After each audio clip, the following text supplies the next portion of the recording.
Assalamualaikum warahmatullahi wabarakatuh. Halo kelas SMP dan SMA. Kembali akan memberikan pengkondisian tentang mata pelajaran pendidikan Pancasila yang akan kita pelajari di semester ini.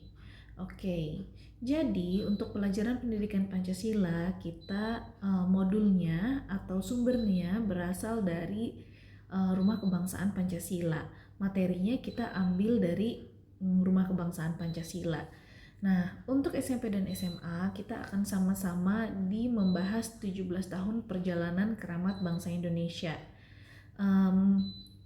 Levelnya akan ditentukan oleh Kameli karena kita harus belajar sesuai dengan urutan. Jadi meskipun ini yang 17 tahun perjalanan Keramat Bangsa Indonesia ini dibuat untuk kelas SMP sampai dengan memahami integrasi ajaran religi dan kebangsaan Indonesia, terus karakter kebangsaan ini untuk SMA, tapi kita akan belajar bersama-sama mulai dari 17 tahun perjalanan Keramat Bangsa Indonesia untuk SMP dan SMA ya semuanya. Kita akan mulai dengan level 25 timeline Sumpah Pemuda 1908-1959. Terus kita akan lanjut ke level 27 Sumpah Pemuda sebagai momen embrio kejadian bangsa Indonesia. Oke. Nanti semuanya milih level yang ini ya, 25 dan 27. Nah, untuk di Sumpah Pemuda ini terbagi menjadi pengkondisian, pembelajaran penelitian, evaluasi, dan production. Di pengkondisian ini Kameli akan ngasih tahu kalian, di sini kita belajar dengan metode belajar IB. Jadi unit title-nya adalah Timeline Sumpah Pemuda, Perjalanan Persatuan Pemuda Indonesia. Kemudian konsep utamanya yang bakal kita pahami adalah perubahan, hubungan, dan sudut pandang. Nah, terus konsep turunannya adalah kita akan memahami tentang identitas nasional, kolaborasi, dan perjuangan sosial.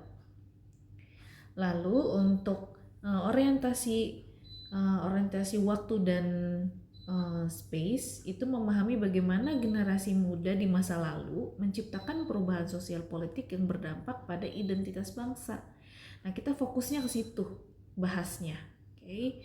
Terus untuk statement of inquiry-nya kita akan melihat dan kita akan belajar perubahan yang dipelopori oleh generasi muda dapat membentuk identitas nasional dan memperkuat persatuan bangsa melalui koneksi lintas daerah dan budaya. Oke, ini pengkondisian saja dari Kameli bahwa inilah yang akan kita pahami di level 25. Lalu ini yang kedua, pembelajaran dan penelitian adalah kegiatannya. Oke, jadi di inquiry questions kalian akan menjawab 3 pertanyaan di sini. Apa peristiwa penting yang terjadi sebelum, saat, dan sesudah Sumpah Pemuda? Lalu konseptualnya, bagaimana Sumpah Pemuda menjadi simbol persatuan di tengah keberagaman Indonesia? Debatable-nya, apakah peran pemuda saat itu lebih penting dibandingkan peran tokoh politik dalam perjuangan kemerdekaan? Nah, ini kalian bebas untuk mencari sumber dari manapun, tapi satu hal dari Kameli, jangan pernah copy paste dari AI maupun Google maupun YouTube maupun sumber-sumber lainnya di perpustakaan. Jangan pernah di copy paste, selalu gunakan kesimpulan dan bahasa kalian dari manapun kalian mendapatkan sumber atau informasinya, dan jangan menggunakan hanya satu sumber. Pastikan minimal itu ada 2 yang bisa kalian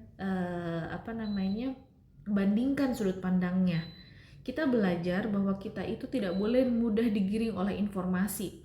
Kalau kalian terbiasa copy paste, terbiasa menggunakan satu informasi saja, nanti kita akan terbiasa untuk mudah percaya hanya satu sudut pandang. Kita harus kritis dan kita harus hati-hati dengan informasi, makanya minimal kalian mendapatkan sumber itu 2. Lebih bagus, semakin banyak semakin bagus dan semakin mendekati kebenaran ya, meskipun data itu selalu berubah dan selalu berkembang.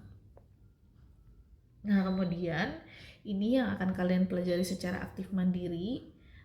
nonton potongan video Kongres Sumpah Pemuda, lalu kalian buat tulisan apa yang kalian lihat, apa makna dari peristiwa ini menurut sudut pandang kalian.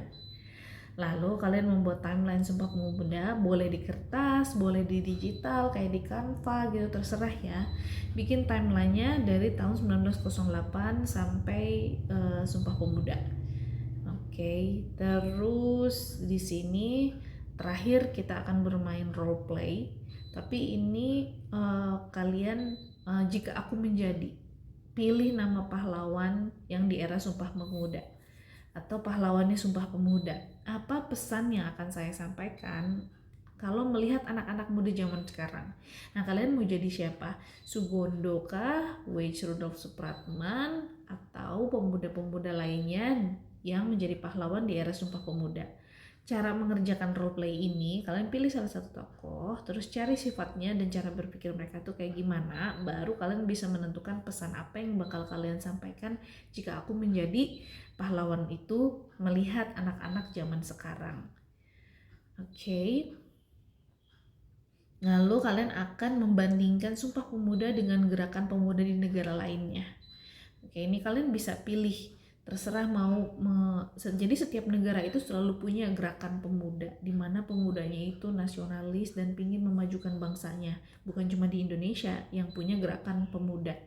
Nah, kalian bisa melakukan perbandingan apa kelebihan kekurangan, bagaimana caranya mereka, seperti itu.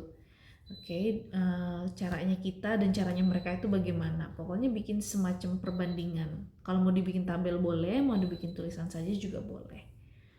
Lalu kalian akan refleksi, apa peran pemuda zaman sekarang yang bisa meniru semangat Sumpah Pemuda? Kayak ini mah tulisan refleksi pribadi kalian. Menurut kalian gimana caranya supaya pemuda zaman sekarang tuh bisa niru semangatnya pemuda zaman dulu? Nah, dan terakhir nanti ada assessment atau penilaian dari Kameli dengan kuis dan diskusi. Kemudian kalian pilih salah satu bentuk ini, bentuk sumatif, assessment sumatif. Ada bikin poster, infografis atau video pendek.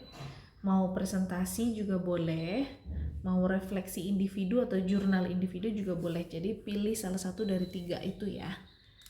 Oke, seperti itu cara belajarnya. Begitu juga dengan yang level 27.